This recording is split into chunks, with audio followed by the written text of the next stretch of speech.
हरे कृष्णा। मेरे मंत्रा live channel पर आप सभी का स्वागत है। आज मैं पद्मा एकादशी की कथा लेकर आई हूँ। युधिष्ठिर कहने लगे कि हे केशव, भाद्रपद शुक्ल पक्ष की एकादशी का क्या नाम है और इसकी क्या विधि और क्या महत्व है, कृपा करके बताइए। तब भगवान श्री कृष्ण कहने लगे कि हे युधिष्ठिर, इस पुण्य, स्वर्ग और मोक्ष को देने वाली तथा सब पापों का नाश करने वाली उत्तम वामन एकादशी का महात्म्य मैं तुमसे कहता हूँ। ध्यान पूर्वक सुनो। यह पद्मा, परिवर्तनी एकादशी और जयंती एकादशी भी कहलाती है। इसका यज्ञ करने से वाजपेयी यज्ञ का फल मिलता है। पापियों के पाप का नाश करने के लिए इससे बढ़कर दूसरा कोई उपाय नहीं है। जो मनुष्य इस एकादशी के दिन मेरे वामन रूप की पूजा करते हैं, उससे तीनों लोग पूज्य हो जाते हैं। और मोक्ष की इच्छा रखने वाले मनुष्य इस व्रत को अवश्य करें। जो कमल नयन भगवान का कमल से पूजन करते हैं, वे अवश्य भगवान के समीप जाते हैं।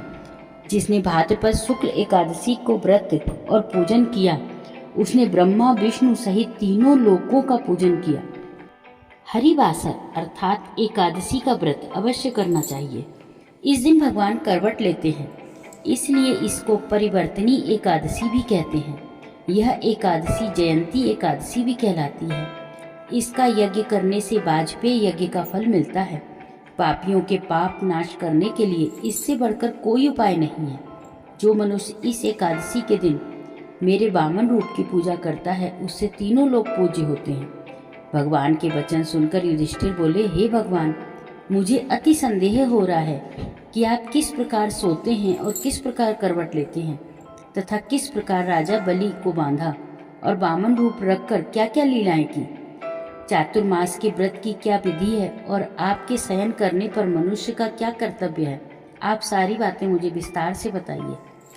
श्री कृष्ण कहने लगे, हे राजन, अब आप सब पापों को नष्ट करने वाली कथा का श्रवण करें।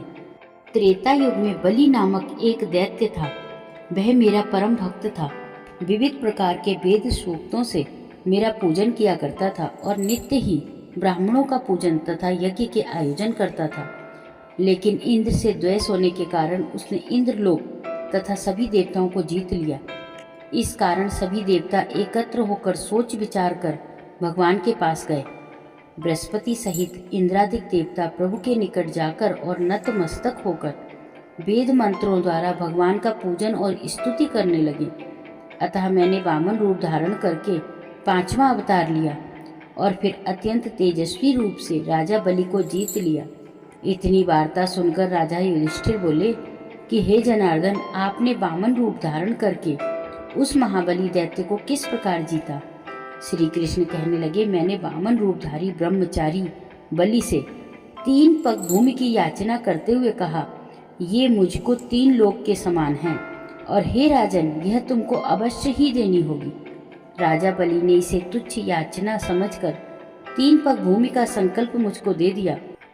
मैंने अपने त्रिविक्रम रूप को बढ़ाकर यहाँ तक कि भूलोक में पद, भूवरलोक में जंघा, स्वर्गलोक में कमर, महालोक में पेट, जनलोक में हृदय, यमलोक में कंठ की स्थापना कर सत्यलोक में मुख, उसके ऊपर मस्तक स्थापित किया।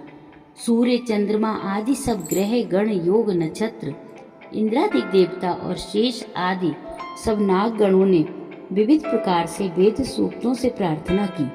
तब मैंने राजा बलि का हाथ पकड़कर कहा कि हे राजन, एक पद से पृथ्वी, दूसरे से स्वर्ग लोक पूर्ण हो गए। अब तीसरा पग कहाँ रखूं? तब बलि ने अपना सिर झुका लिया और मैंने अपना पैर उसके मस्तक पर रख दिया, जिससे मेरा वह भक्त पाताल लोक को चला गया। फिर उसकी विनती और नम्रता को देखकर मैंने कहा कि हे बलि, मैं सदैव तुम्हारे निकट ही रहूंगा। विरोचन पुत्र बलि से कहने पर भाद्रपद शुक्ल एकादशी के दिन बलि के आश्रम पर मेरी मूर्ति स्थापित हुई। इसी प्रकार दूसरी क्षीर सागर में शेषनाग के पृष्ठ पर हुई। हे राजन, इस एकादशी को भगवान शयन करते हुए करवट लेते हैं, इसलिए तीनों लोकों के स्वामी भगवान विष्णु का उस दिन पूजन करना चाहिए। तांबा, चांदी, चावल और दही का दान करना उचित है। रात्रि को जागरण अवश्य करना चाहिए।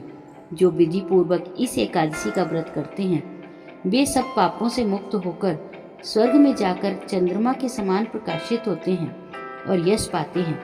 जो पाप नाशक इस कथा को पढ़ते या सुनते हैं उनको 1000 अश्वमेध यज्ञ का फल प्राप्त होता है।